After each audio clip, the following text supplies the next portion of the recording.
Philippe and Katja, owners of a community coffee place in the vibrant neighborhood of Friedrichshain of Berlin. Tell us a little bit about yourself and what inspired you. What's the inspiration behind starting your cafe in Berlin, and why Berlin? Yeah, 10 years ago, we came to Germany and we were looking for the right moment. So during Corona, we were experiencing different cities. We went through like city hopping, basically, like, months, different cities. We experienced Berlin and we absolutely loved it. So we decided to move in here. And like starting a business was my dream. And this was like the perfect moment because it's the city we loved both together, and with this dream we could bring more people together and we could build more friends, and it was the perfect start. So that's why we decided for it.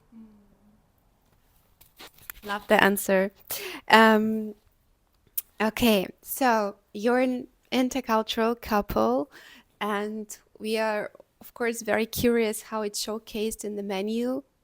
Can you tell a little bit in more detail which dishes do you have, which are international? When we started the place, the aspect of culture was very important for us to consider and to think about. And what we thought is that the cultural backgrounds that we share, me being from Russia, Dee being from India, are really interesting take, a really interesting asset that we have, because the culture in Europe, the coffee culture, is pretty much inspired by North America, by Western Europe, and there is not so much of specialties coming from the places we are coming from. So we used it as an asset, as an interesting opportunity to also bring things that we consider amazing, that we consider tasty, that we love. An example would be an interesting take on a very popular street food item in Mumbai. Deep is coming from Mumbai. It's called vada pav, and it's a very popular sandwich, which is a bread and potato. But the thing was, because we're offering more elevated brunch dishes, how to bring something that is street food to something more like a table version, table food. So it was not an easy one, but I think we cracked it because it's one of the best-selling dishes that we have, and it's called Bombay Veg to celebrate the beautiful city of Mumbai.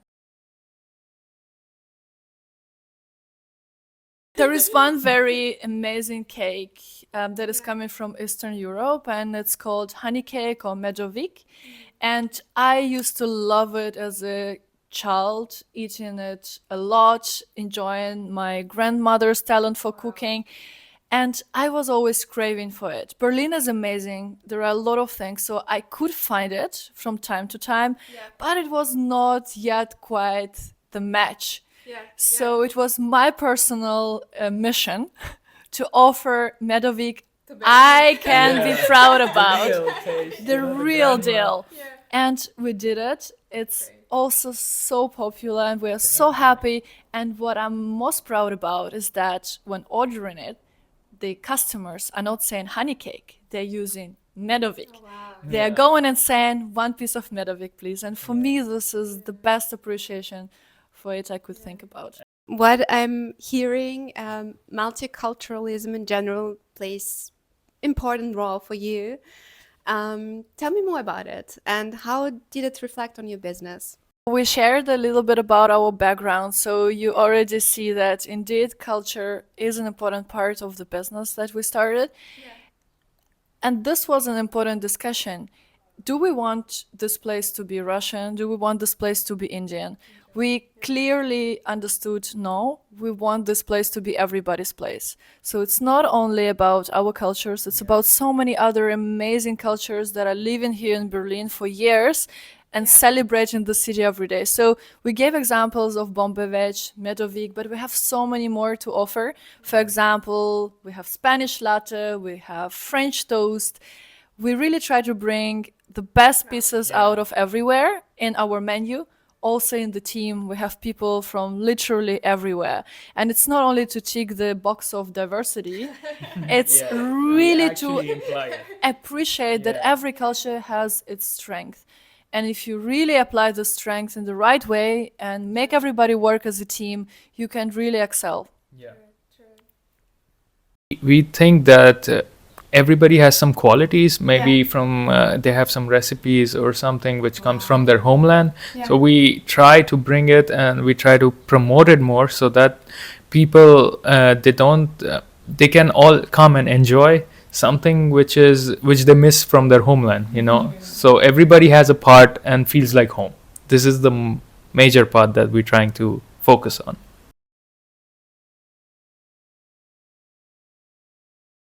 Would it be possible to achieve the same anywhere else? And I think we might have different answers. For me personally, I struggle to imagine me daring to go business anywhere else in Germany, because what I realized that was missing is the feeling of the right that it's also my country. Feeling both feet on the ground and saying, hey, I really want to bring something of my own. And this is the feeling I only could gain here in Berlin. It was the first time where I felt I'm not a guest. I'm someone who has a right to redefine what Berlin will mean, what Berlin will be, what Berlin can be. So this empowerment I felt only here. So for me, it would be difficult to support Deep to start something like that anywhere else Yeah. in Germany.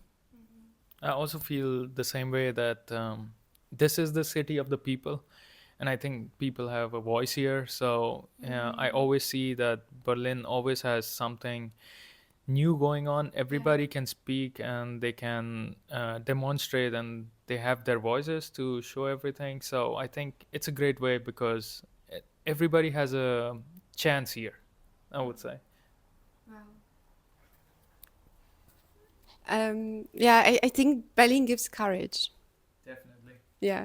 Many, including me, would presume it's very challenging to start a business in Berlin and in Germany in general as international entrepreneurs. What were the steps and challenges on your way?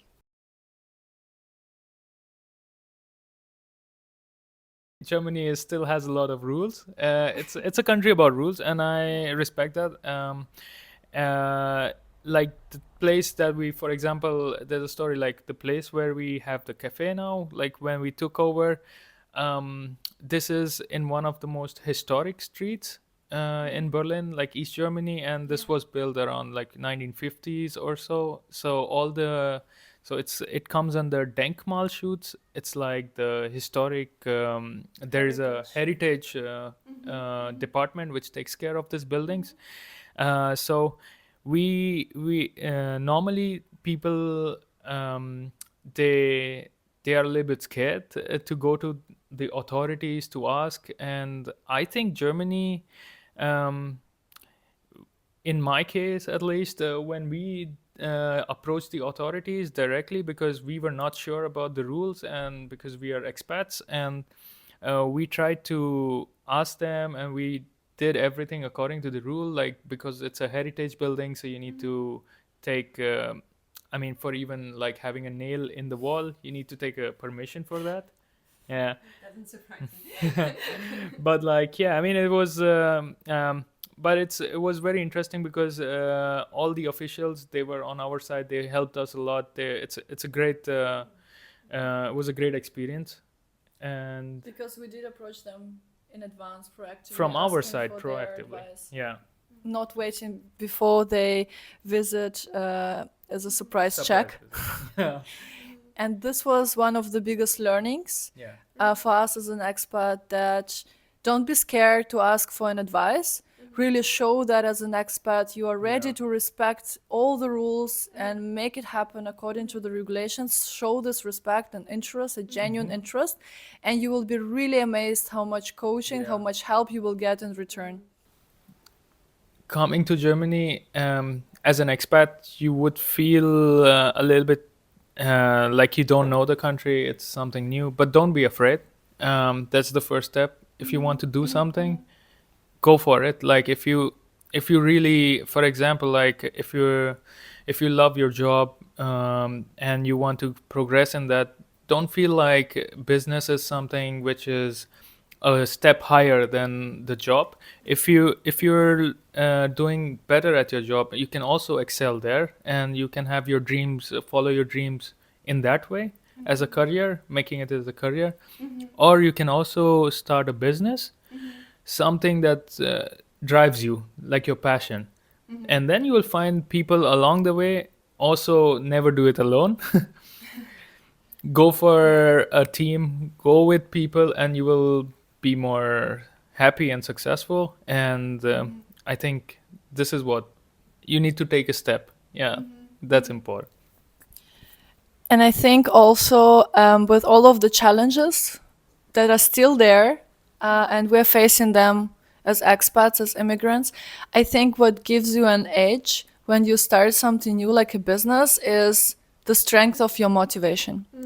And for me, it lies not only in the fact that I want to do as good as the locals did before me. I'm always thinking, what can I do differently? Unique. What can I do better, quote unquote? And that gives me like an additional motivation to actually pursue things. And an example of things that we were not afraid to say, okay, we're not just following the footsteps, but we are trying to do things differently, is the culture that we try to bring for our team. We were told gastro, it's a super high paced business. It's As, stressful. There will be a big rotation in your talent. There will be a big attrition. There is no way you can create a coherent, stable team. There is no way you can, guys, find any peaceful time to celebrate. You can't make it. And we said, but this is exactly what we want to try to make, because this is the core of the strong motivation we have.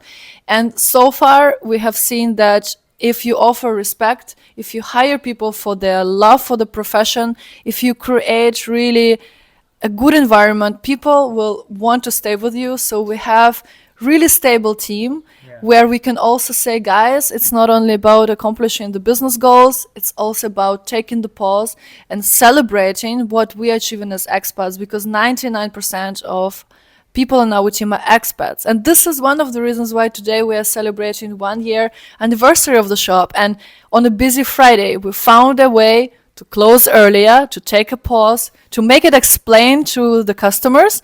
This is an advice I want to give. Think of things that you want to do differently, about the change, even in little things that you can bring as an expat. Like, dare to imagine yourself as an innovator, as a change maker, as a leader for something new. That's nice. Really nicely put. So be brave, be creative, put heart in it, and it will work. Yeah. That's the it. recipe. Just go for that. Celebrate. And celebrate that. And Celebrate. don't forget to All of those celebrate steps. it. It's really, really nice. And on the practical level, what are the steps? Like business plan? Can you maybe tell more about it? Yeah, I mean, the first thing would be that, first thing, you need to have a business plan, because you would need to present that to the authorities that in case you want to start a company. Or apply for Yeah, financial help. Or apply for financial help. Or also, since you need to do, like, there are a couple of steps that you need to follow, like you need to do registrations, so you need to exactly know what kind of business you're trying to run here, and there are different types of licenses for that. So it's it comes with the business plan. First make a business plan, then go to the authority, then try to make a company, and then apply for licenses. Yeah.